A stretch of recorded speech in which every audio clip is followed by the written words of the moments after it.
Right. So, Mr. Hudson, monetization of website, a massive, massive issue across majority of websites. So I see time and time again too many sites that come along with an affiliate site. Yeah. They get hit and then they're worried obviously about earnings and the rest of it, right? But they're not doing probably enough informational posts. And the reason being is because they're not earning enough money from it. So then when you then start talking to them about different monetization methods, they kind of look at you like you're an alien.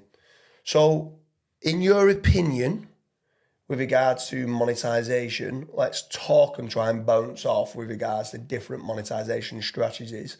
And what do you try to do when you're buying a domain, because you buy a lot of existing age domains that are already earning money? What you're looking for? Are you looking one that's only monetizing it in one method at present, thinking, can do multiple methods here? That would be like a golden ticket one. If it's only got one, say it's an affiliate site and it's primarily content, and let's say it's Amazon affiliate as well. Yeah. That would be like, the creme de la creme. Yeah. Because you're then looking and you're going, right, they've got Amazon affiliate, which is, I think it's stupid, like potentially as low as 1%. Yeah, I think it varies depending on product. Different products. Yeah, so I think the highest is maybe 8 or 9%. So let's say they've got an Amazon affiliate. Well, straight away there, you can potentially reach out, depending on which sector it's in, but let's say the US, you could potentially go to an actual store, which might have a higher percentage. So straight away, obviously it could have a lower conversion rate, so you'd have to work that out. But in general, you can make money there. Another way, which I hate seeing on affiliate sites, is that they actively don't try to capture emails. Yeah. And often, they're doing all the work, they're landing the customer, they're then sending the customer off to someone else who is then signing up on their email funnel list and then being sold to from every other angle, every other product they've got. Well, if you've got a home website and you specifically niche down to, ironing boards, well, you could then sell irons. You could then sell, cleaners for the irons. You could go down the route of clothes hangers. Yeah. Like there's loads of different sheets areas that actually go on like there. Exactly. There's loads of different, and that's just one random niche, but you've all of a sudden got all of these different products, which would probably be of interest to that punter. Yeah. Then obviously there's other avenues for monetization. AdSense, we've seen, or Ezoic, Mediavine. There's there's four of them, isn't there? The Google AdSense. Well, there's more than that, but the four that kind of we've always split tested has been Google AdSense, Ezoic, Mediavine, and AdThrive. Yeah. Mediavine, once you've got enough traffic, generally always comes out on top.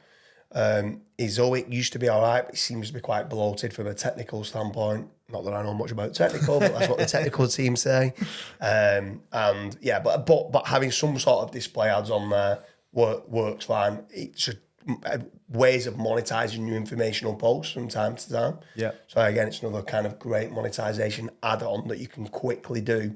Plus, not that, what I quite like about display ads, especially for affiliate sites, it forces you to go down the road of wanting to generate more articles that get more traffic. And traffic's a massive ranking factor that helps your affiliate pages rank better. So if they almost become obsessed with wanting to get more traffic through to the site, as long as they're not going too broad and off topic, well, that's brilliant for the site. More informational posts on the site, great. That's what you want. Mm-hmm. So it's another great platform for obviously earning more. So what other kind of avenues with regards to monetization is it that you look for? Adding emails, you obviously got your affiliate, you've got your display ads. Is there any local intent? Is there anything that I could do which has like a local service attached where I could actually generate leads for?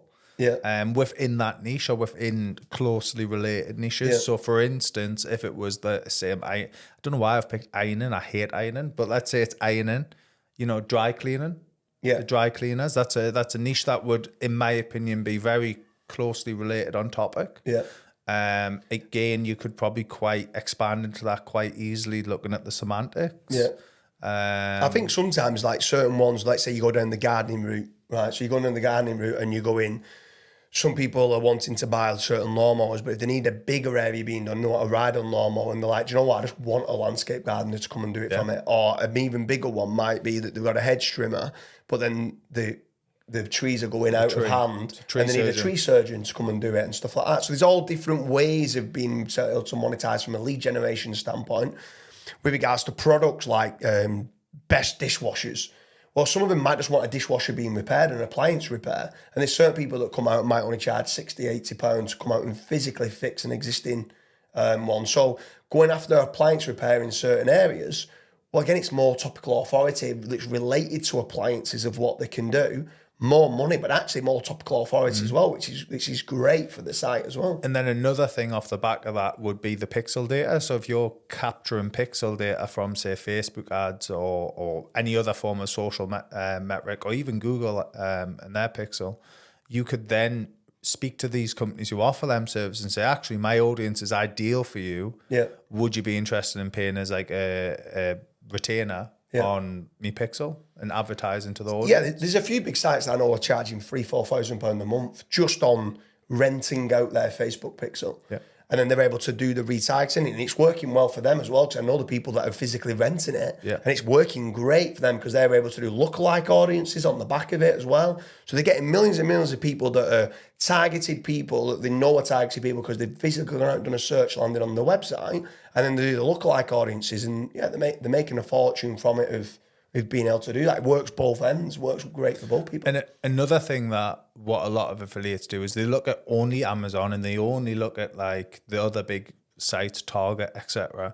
But what you could actually do is reach out to the manufacturer, because often these manufacturers have a sales arm, and you can negotiate a better deal with actually the manufacturer. And what you could have is you could have a tenancy agreement, which puts them, number one, it happens a lot in the Dooley will know, in the gambling niche. You get paid a tenancy fee, especially on certain festivals and stuff like that. So like they're selling ad space on there. Some of them, it's not even just being position number one. Some people want a banner in the header, or around the outside, the way you design your site, you have like banners on the outside, or they might just want a pop-up, an exit pop-up, and they might say, I'll pay you £3,000 a month for an exit pop-up.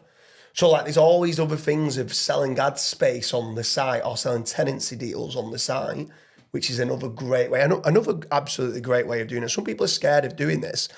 And I'd say make certain you've got editorial policies in place for this.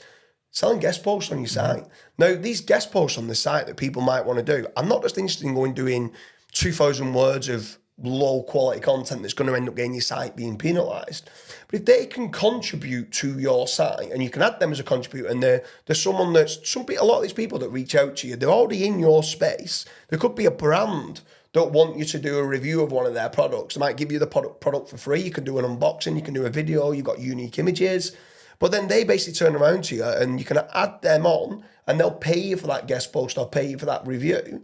And then you just give an honest review about it. But it's about the topic. It's on point. You're getting paid for the guest post. You're getting paid for the review. You're actually getting the product normally sent through for you for free. And it's giving unique content on the site, which we both know. Obviously, the unique side of it and the information gain of it is another great way of monetizing different ways. So would you say there's any others that if you look at a site and you wanted to buy it, you would think, ooh, it depends. I suppose it depends on the niche. There's other things you can do. So let's say you're in SEO industry, right? And you're selling the guest post, you're renting out your pixel and all that. If they're that savvy, they're going to probably go down the route of monetizing in all ways. Do you know what I mean? When they start knowing how they can do multiple revenue membership streams, sites, and you've all then got that. membership. So then you then turn around and then you can you was talking about collecting just emails. Forget just collecting emails. Get them added into a Facebook group. Get them subscribing to your channels. Get them subscribing and thing on your YouTube channel. So that then people are basically turning around and liking your videos, commenting on your videos, subscribing to your channel. It's like the multiple touches. Exactly. The more multiple touches that you get, the better. So from there then, you could get them into like Facebook groups as well and stuff. So there's so many different platforms. You can sell online courses. And then you can get them into private groups if needs be, paid private kind of subscription basis of where you can do it for monetization as well. And then I guess you can then go down the route of events, virtual events, physical events. We attend a lot of masterminds, we do a lot of virtual ones as well. There is always the route of monetization down that way. Yeah. This is going to put you on your back foot a little bit. What's the best route of monetize, arguably that you've not thought of before, and it's kind of shocked you that it was monetized that way? That you've seen? Do you know what? Like, I feel like I'm very good with monetization. I'd say monetization in business is one of my key strengths. So there's times what I would say that I've done that I've never really got. It's never been a wow factor that somebody else has done. Or there might have been little bits that I've gone, oh, I'll take a bit of that. I'll take a bit of that. But there's never been one like, whoa, my God, that's unbelievable. But there's certain things of where me and Rick built out the finance sector, and what we'd do is we wouldn't just care about one certain product, we'd go quite broad. So what I mean by that is, let's say we knew that someone wanted to have a will that's being written. Generally speaking, having a will that's being written and it's like a legal kind of letter that's being done to pass down to the kids. Yeah. Generally speaking, the demographic is they're going to be 55 generally plus. So they're going to be an older person. What else might they want in their life at this present time? Sometimes when they're writing... Funeral insurance. Funeral insurance is another great one that they might want. So we always look at not just how can we monetize that site, but how can you're almost saying capture their email. How can we cross-sell and upsell different products? So they also might be wanting to do some equity release. Yeah. They might have a house with quite a bit of equity in the house, and they might go, do you know what? The fact that they're even thinking about having a will, they're kind of half thinking about death, thinking that they're not far off and they need to be passing money down. They might also then be thinking, do you know what? I've got grandparents, I've got kids. I want to take some money out of my house. I want to enjoy myself.